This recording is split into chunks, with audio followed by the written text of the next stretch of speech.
and how to start your business with a little bit of capital and what that looks like. And whether you have a for-profit or nonprofit, one question that I always get is like, I really want to start my business, but I don't have a lot of money and I don't have a lot to invest. I have a really good friend that always says either you're going to invest your time or you're going to invest your money. And so we're going to talk about that right now. So for me to say that you can start a business with $0 would be me just telling you something that you want to hear. In order to start a business, it does take some money. And here now, like, I've been in business for 15 years, and I have worked in small business my entire life. I've worked in nonprofits my entire life. And so a grassroots business is the thing that I understand.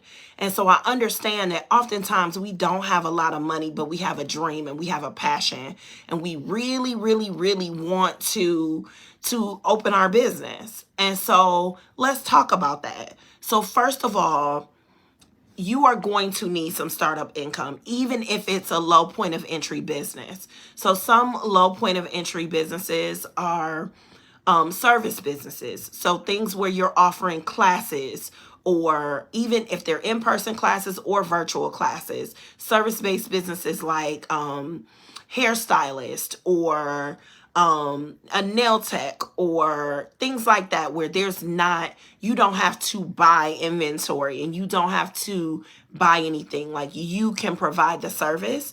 Those are low point of entry businesses. There's lots of online opportunity to start business at a low cost. But to say there's no cost is just simply not true.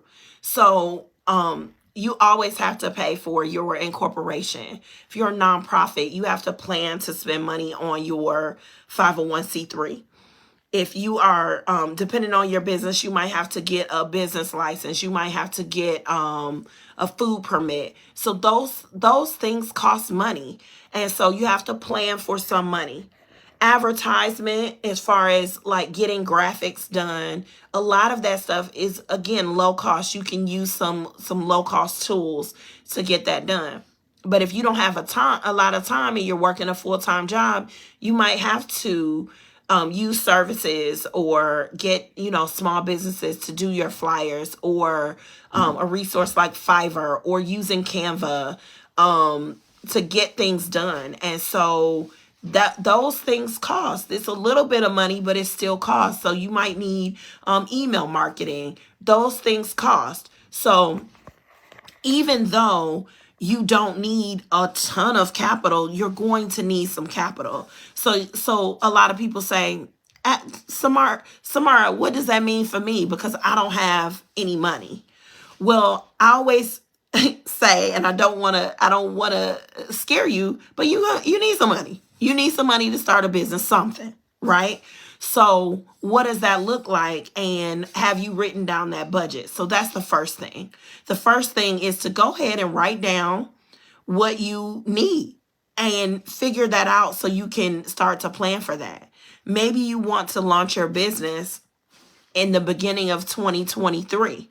So now you're going to work some overtime on your job, or you're going to get an extra job, or you're going to do a side hustle so you can start saving and stacking that money, because you're going to officially launch your business and you're going to have to pay for some things.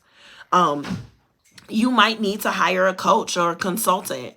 Of course, I'm a coach, so I believe in coaching, but I always tell people I have a coach and I am a coach, because I believe that you need accountability to get where you need to be.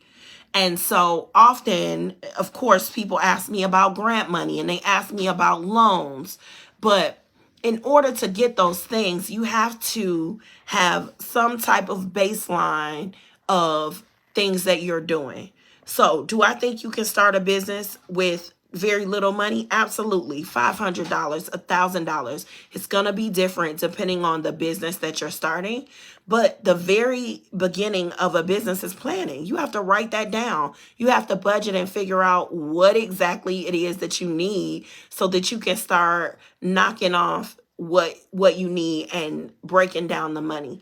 So I like to put things in perspective of our real lives.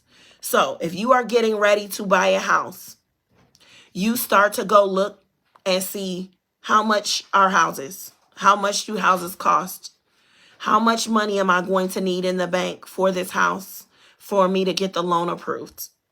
And then you might start saving or spending less so you can get this house done and so you can purchase your house.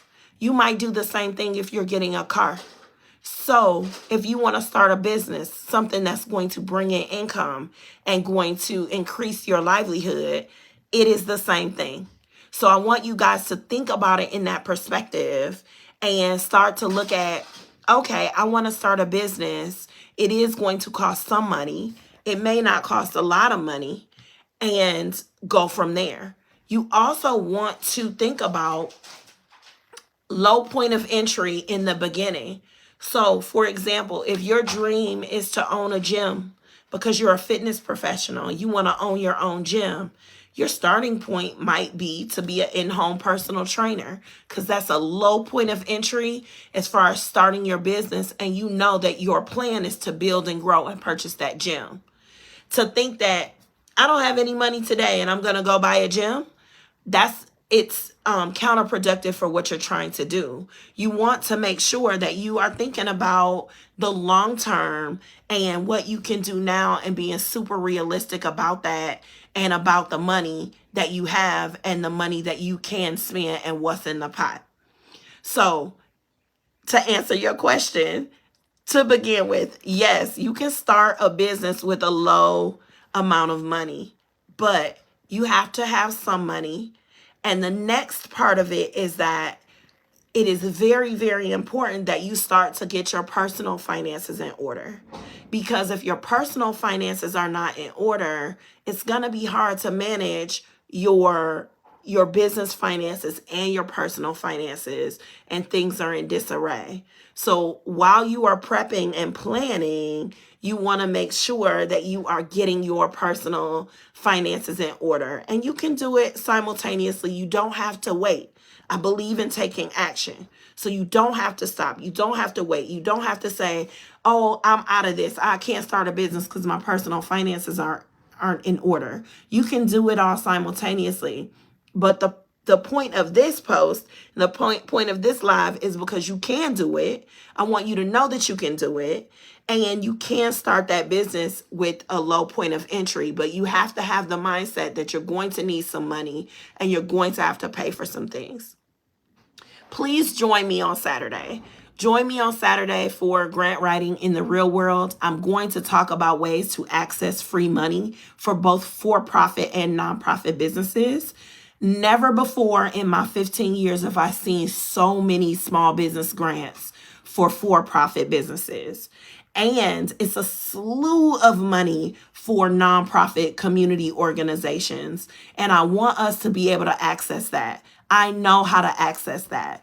My organization, we get grants. I can tell you my methods are going to help you. I have clients that have got $10,000, $20,000. I have a client that got $250,000 contract last year.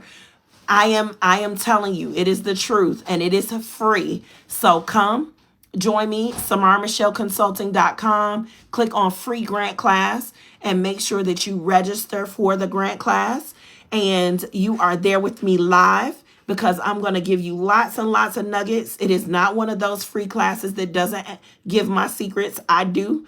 I give you ways to build a strong grant list before you leave and how to write those grants. So join me. I hope this helps you. If you're watching it on the replay, you have questions, please drop them. Yeah, Miss Jacqueline. Miss Jacqueline says she's going to be there. Please come. Make sure you are there. And I hope that this helped you. And always drop a link in the comments. Always communicate with us on our Facebook group. And I'll see you later.